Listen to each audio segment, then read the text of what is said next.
അസ്സലാമു അലൈക്കും വറഹ്മത്തുള്ളാഹി തആല വബറകാതുഹു. ഇന്ന് നമ്മൾ ചർച്ച ചെയ്യാൻ പോകുന്നത് 5ാം ക്ലാസ്സിൻ്റെ പാദവാർഷിക പരീക്ഷയ്ക്ക് മുൻകാലങ്ങളിൽ വന്ന ചോദ്യപേപ്പറാണ്. ഒന്നാമത്തെ ഭാഗം നോക്കാം. യോജിച്ചവ ചേർക്കാം. താഴെ 5ഓളം ചോദ്യങ്ങളാണ് നൽകിയിട്ടുള്ളത്. അപ്പോൾ ഓരോന്നിനോടും യോജിച്ചത് ആ മൂന്നാമത്തെ ഭാഗത്ത് നിന്നും എടുത്തെഴുതാനാണ് പറയുന്നത്. അപ്പോൾ ഒന്നാമത്തത് നോക്കാം. ഈജിപ്ത് ഗവർണർ ആരായിരുന്നു? Egypt governor.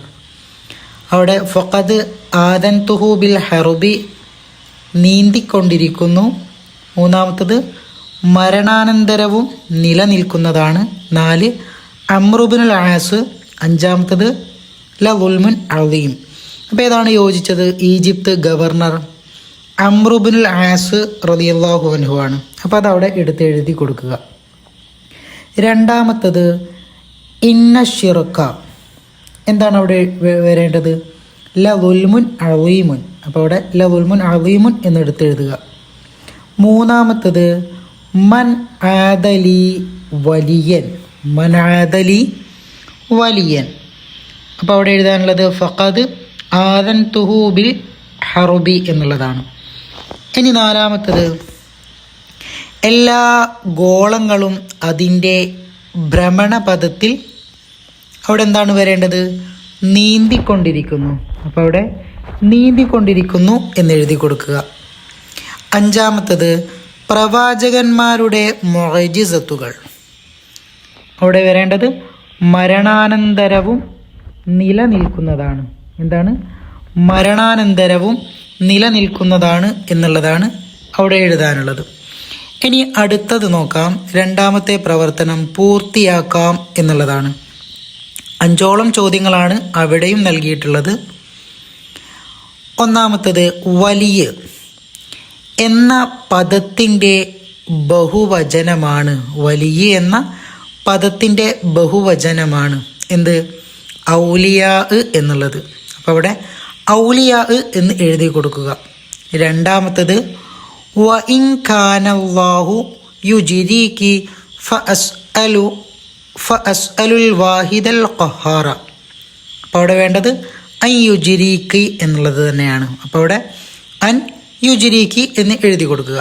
മൂന്നാമത്തത് ചൂടിന് പകരം തണുപ്പും സ്വസ്ഥതയും സമാധാനവുമായിരുന്നു തീ.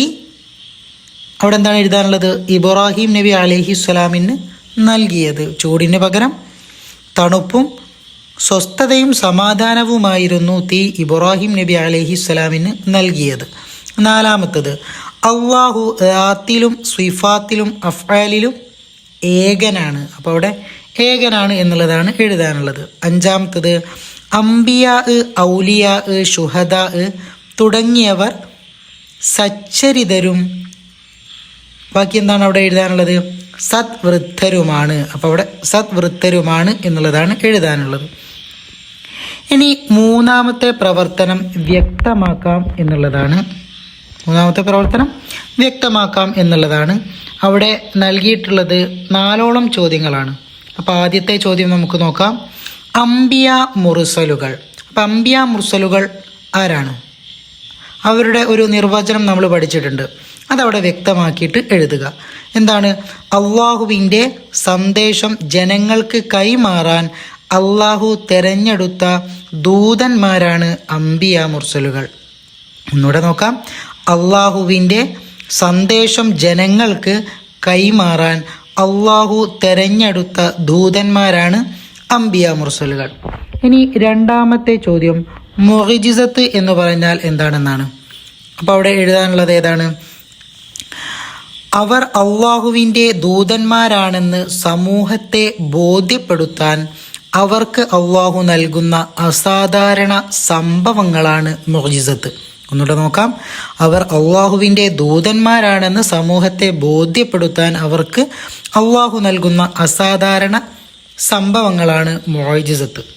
ഇനി മൂന്നാമത്തത് കറാമത്ത്. എന്താണ് കറാമത്ത്? ഔലിയാക്കളിലൂടെ പ്രകടമാകുന്ന അസാധാരണ സംഭവങ്ങൾക്ക് കറാമത്ത് എന്ന് പറയും. ഔലിയാക്കളിലൂടെ പ്രകടമാകുന്ന അസാധാരണ സംഭവങ്ങൾക്ക് കറാമത്ത് എന്ന് പറയുന്നു. നാലാമത്തത് ഔലിയാക്കൾ. ആരാണ് ഔലിയാക്കൾ? അള്ളാഹുവിന് സാധ്യമാകും വിധം മനസ്സിലാക്കുകയും അള്ളാഹുവിനെ സാധ്യമാകും വിധം മനസ്സിലാക്കുകയും സൽക്കർമ്മങ്ങളിൽ മുഴുകുകയും തെറ്റുകളിൽ നിന്ന് വിട്ടു നിൽക്കുകയും ചെയ്യുന്നവരാണ് ഔലിയാക്കൾ. ഇനി നാലാമത്തെ പ്രവർത്തനം നോക്കാം. ഉത്തരം എഴുതാം. അവിടെ നൽകിയിരിക്കുന്നത് 5ഓളം ചോദ്യങ്ങളാണ്. ഒന്നാമത്തെ ചോദ്യം, മാജിക്കും മുഅ്ജിസത്തും തമ്മിലുള്ള വ്യത്യാസം എന്ത്? മാജിക്കും മുഅ്ജിസത്തും തമ്മിലുള്ള വ്യത്യാസം എന്ത്? ഉത്തരം, മാജിക് പഠിച്ചവർക്കെല്ലാം അവതരിപ്പിക്കാൻ കഴിയും. മുഅ്ജിസത്ത് അംബിയാ മുർസലുകൾക്ക് മാത്രമേ പ്രകടിപ്പിക്കാനാവൂ. അപ്പോൾ മാജിക്കും മുഅ്ജിസത്തും തമ്മിലുള്ള വ്യത്യാസമാണിത്. മാജിക്ക് പഠിച്ചവർക്കെല്ലാം അവതരിപ്പിക്കാൻ കഴിയും, പക്ഷേ മുഅ്ജിസത്ത് അംബിയാ മുർസലുകൾക്ക് മാത്രമേ പ്രകടിപ്പിക്കാനാകൂ. രണ്ടാമത്തത്, അള്ളാഹു ശിക്ഷ നൽകും ആർക്ക്?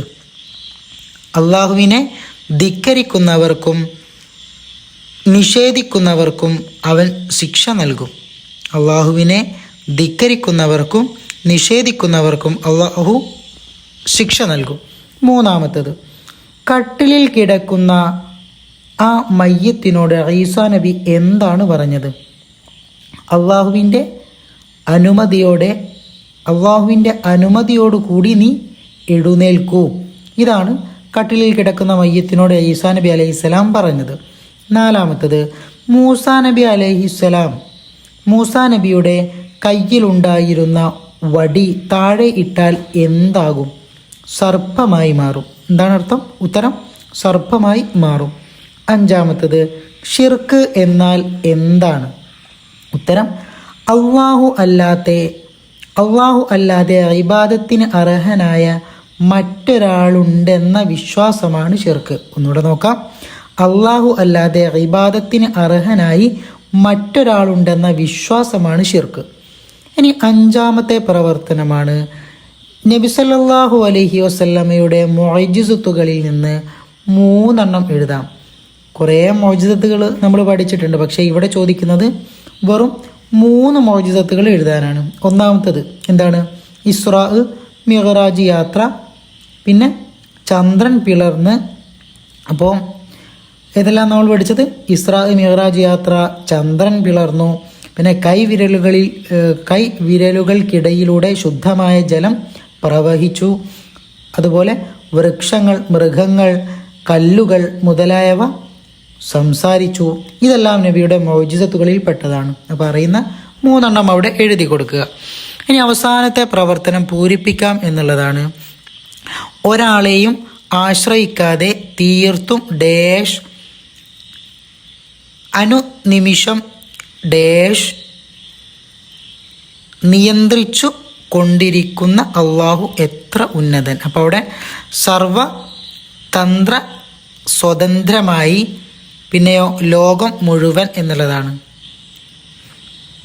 അപ്പം അത് മുഴുവൻ പൂരിപ്പിച്ച് എഴുതുമ്പോൾ എങ്ങനെ വരും? ഒരാളെയും ആശ്രയിക്കാതെ തീർത്തും സർവതന്ത്ര സ്വതന്ത്രമായി അനുനിമിഷം ഈ ലോകം മുഴുവൻ നിയന്ത്രിച്ചു കൊണ്ടിരിക്കുന്ന അള്ളാഹു എത്ര ഉന്നതൻ. അതാണ് അത് പൂരിപ്പിച്ചെഴുതുമ്പോൾ കിട്ടുക. ദുആ വസിയത്തോടെ നിർത്തുന്നു. വആഖിറു ദഅവാന അനിൽ ഹംദുലില്ലാഹി റബ്ബിൽ ആലമീൻ. അസ്സലാമു അലൈക്കും വറഹ്മത്തുള്ളാഹി തആല വബറകാതുഹു.